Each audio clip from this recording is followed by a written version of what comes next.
नमस्कार प्रिय दर्शकांनो, जय श्री स्वामी समर्थ। आजची कथा अशी आहे जी तुमच्या डोळ्यांत नक्कीच पाणी आणेल। एक अशी गोष्ट जी तुम्हाला विचार करायला लावेल, तुमच्या हृदयाला स्पर्श करेल आणि तुम्हाला तुमच्या आयुष्यातील सर्वात महत्त्वाच्या नात्यांची आठवण करून देईल। म्हातारपणात मुले साथ का सोडून जातात, हा प्रश्न तुमच्याही मनात कधीतरी आला असेल। आज एक वृद्ध गिधाड आपल्याला या प्रश्नाचं उत्तर देणार आहे, जे ऐकून तुमच्या डोळ्यांत अश्रू तरळतील। ही फक्त एक कथा नाही, तर प्रत्येक माणसाच्या जीवनाचे कटू सत्य आहे। या कथेचा प्रत्येक शब्द तुम्हाला भावनिक प्रवासात घेऊन जाईल, जिथे तुम्ही प्रेम, त्याग आणि स्वार्थाची एक वेगळी बाजू अनुभवाल। ही कथा तुम्हाला तुमच्या भविष्याची एक झलक दाखवेल आणि तुमच्यातील प्रत्येक व्यक्तीला, जो अजूनही तरुण आहे, एक महत्त्वाचा धडा शिकवेल।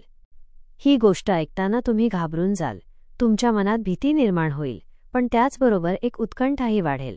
तुम्ही या कथेच्या शेवटी नक्कीच काहीतरी घेऊन जाल, जे तुमच्या जीवनाला एक नवी दिशा देईल। म्हणून विनंती आहे की हा व्हिडिओ शेवटपर्यंत नक्की बघा। यातील प्रत्येक शब्द तुमच्या जीवनात क्रांती घडवून आणेल। चला तर मग ऐकूया ही हृदयस्पर्शी कथा। एका जंगलात एक खूप मोठे वडाचे झाड होते। त्या झाडावर हजारो प्रकारचे पक्षी दिवसभर किलबिलाट करत असत। असे म्हणा की पूर्ण जंगलातील पक्षी त्या वडाच्या झाडावर विश्राम करण्यासाठी जात असत। काही पक्ष्यांसाठी तर ते झाड कायमचे निवासस्थान होते। त्या झाडावर राहून पक्षी असीम आनंदाचा अनुभव घेत असत। म्हणतात की जेव्हा आपण एखाद्या ठिकाणी किंवा एखाद्या व्यक्तीसोबत दीर्घकाळ राहतो, तेव्हा आपल्याला त्याच्याशी मोह होतो। त्याचप्रमाणे त्या झाडावर राहणाऱ्या सर्व पक्ष्यांना त्या वडाच्या झाडाशी मोह झाला होता। एक दिवस जंगलात दुष्काळ पडला। अनेक वर्षांपासून पाऊस पडला नव्हता। जंगलातील झाडे सुकली आणि कोमेजून गेली। ते वडाचे झाडही पाऊस न पडल्यामुळे सुकू लागले। सर्व पक्षी हळूहळू त्या झाडाला सोडून जाऊ लागले। जेव्हा ते झाड पूर्णपणे सुकले, त्याची पाने फांद्या तुटून खाली पडू लागल्या, तेव्हा त्या झाडावर राहणारे सर्व पक्षी त्या झाडाचा त्याग करून दुसऱ्या ठिकाणी निघून गेले। फक्त एक वृद्ध गिधाड त्या झाडावर एकटे बसून राहिले। त्याने पाहिले की झाडावर राहणारे सर्व पक्षी एक एक करून तेथून निघून गेले आहेत। काही पक्ष्यांनी त्या वृद्ध गिधाडालाही सोबत चालण्यासाठी सांगितले, पण गिधाडाने जाण्यास नकार दिला। त्या वृद्ध गिधाडाने विचार केला की माझा जन्म याच झाडावर झाला आहे। याच झाडावर मी खेळून बागडून मोठा झालो आहे। माझ्या जीवनातील सर्व सुख मला याच वडाच्या झाडाने दिले आहेत। आज जेव्हा याच्यावर संकट आले आहे, तेव्हा मी या संकटात याला सोडून एकटा कसा जाऊ? या झाडाने मला वाढवून मोठे केले, दुःखात सुखात माझी साथ दिली। मी या झाडाचा ऋणी आहे। मी मरूनही या झाडाला सोडून जाणार नाही। ते लोक खूप स्वार्थी असतात, जे आपल्या आईवडिलांना म्हातारपणात सोडून जातात किंवा परदेशात राहून सुखाने जीवन जगतात आणि घरी आपल्या वृद्ध वडीलधाऱ्यांना विसरून जातात। अशा मुलांचा धिक्कार असो, जे आपल्या आईवडिलांच्या म्हातारपणाचा आधार बनत नाहीत। विचार करा, जेव्हा तुम्ही असहाय्य होता, तेव्हा तुमच्या आईवडिलांनी तुमची साथ सोडली होती का? जेव्हा तुम्ही आजारी पडला होता, तेव्हाही ते तुम्हाला सोडून कुठे गेले होते का? जेव्हा तुम्ही कोणाशी भांडण केले आणि तुम्ही संकटात पडला होता, तेव्हा तुमच्या आईवडिलांनी तुम्हाला एकटे सोडले होते का? जेव्हा त्यांच्या मनात एखाद्या चांगल्या गोष्टीची खाण्याची इच्छा निर्माण झाली होती, तेव्हा त्यांनी ती गोष्ट तुम्हाला सोडून कधी एकट्याने खाल्ली होती का? आज ते वृद्ध झाले तर तुम्हाला त्यांच्याबद्दल घृणा वाटू लागली? तुमच्यासाठी त्यांनी इतके केले, तुम्ही त्यांच्यासाठी इतकेही करू शकत नाही की त्यांच्या म्हातारपणाची काठी बनाल? प्रिय दर्शकांनो, त्या वृद्ध गिधाडाने मरणापर्यंत झाडाची साथ न सोडण्याची शपथ घेतली। आणखी काही दिवस गेले तेव्हा ते झाड पूर्णपणे जीर्ण झाले। त्याला वाळवी लागली, पण गिधाड तरीही त्याला सोडून गेले नाही।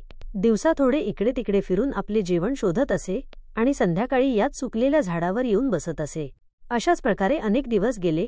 जे पक्षी त्याला सोडून दुसऱ्या ठिकाणी निघून गेले होते, त्यांनी विचार केला की गिधाड काका अजूनही या सुकलेल्या झाडावर बसून राहतात। आपण सर्वांनी मिळून त्यांच्याकडे जावे आणि त्यांना समजावून आपल्याजवळ बोलावून घ्यावे। हाच विचार करून काही पक्षी त्या वृद्ध गिधाडाकडे गेले आणि त्याला आपल्यासोबत चलण्याची विनंती केली। म्हणू लागले, गिधाड काका, तुम्ही कुठे या सुकलेल्या झाडावर बसून राहता? या झाडाचे जीवन संपले आहे। मेलेल्यासोबत मरणे कुठे आहे शहाणपण? म्हणतात तेच जीवन श्रेष्ठ आहे, ज्यात धर्माची हानी होत नाही। तोच देश श्रेष्ठ आहे, जिथे कुटुंबाचे पालन पोषण होऊ शकते। हे झाड पूर्णपणे जीर्ण झाले आहे। त्याला वाळवी खात आहे। कोणत्याही दिवशी वाऱ्याच्या जोरदार झुळकेसोबत हे पडेल, मग तुम्ही कुठे जाल? विद्वान लोक म्हणतात की शत्रू, कर्ज, अग्नी, आजार या चौघांना वेळेत औषध दिले पाहिजे। जो यावर वेळेत समाधान करत नाही, तो वेळेआधीच मारला जातो। त्याचप्रमाणे तुम्हीही या झाडाला सोडून एखाद्या सुखी ठिकाणी आपले निवासस्थान बनवून घेतले पाहिजे। मित्रांनो, सर्व पक्ष्यांनी समजावूनही ते वृद्ध गिधाड त्या झाडाला सोडायला तयार झाले नाही. तो म्हणाला, मित्रांनो, हे झाड माझ्या आई-वडिलांसारखे आहे. माझे आई-वडील मला जन्म देऊन याच झाडावर सोडून स्वर्गात निघून गेले होते. मी लहान असल्यापासून मला याच झाडाने वाढवून मोठे केले. मी याच झाडावर खेळलो, बागडलो आहे. याच झाडावर राहून सर्व सुख उपभोगले आहेत. याच झाडावर राहता राहता मी वृद्ध झालो. माझे पूर्ण जीवन याच झाडाच्या सावलीत गेले आहे. आज जेव्हा या झाडावर संकट आले तेव्हा मी याला सोडून कसा जाऊ? हा माझा सर्वात मोठा स्वार्थ असेल. म्हणतात की भक्ती करून, सेवा करून जो हे म्हणतो की मी तुमचाच आहे, या लोकांना संकट आल्यावरही सोडू नये. जे यांना संकटात सोडून जातात त्यांना खूप मोठे पाप लागते. आणि ज्याने आपले पालनपोषण केले असेल, दुःखात सुखात साथ सोडली नसेल, अशा आईवडिलांना सोडणे हा जघन्य अपराध आहे. अशा मुलांना कधीही मनुष्य जन्मात जन्म मिळत नाही. गिधाड म्हणाला, मी माझ्या मृत्यूपर्यंत इथेच राहीन. तुम्ही लोक इथून जा. गिधाडाचे बोलणे ऐकून सर्व पक्षी निराश होतात. ते परत निघून जातात.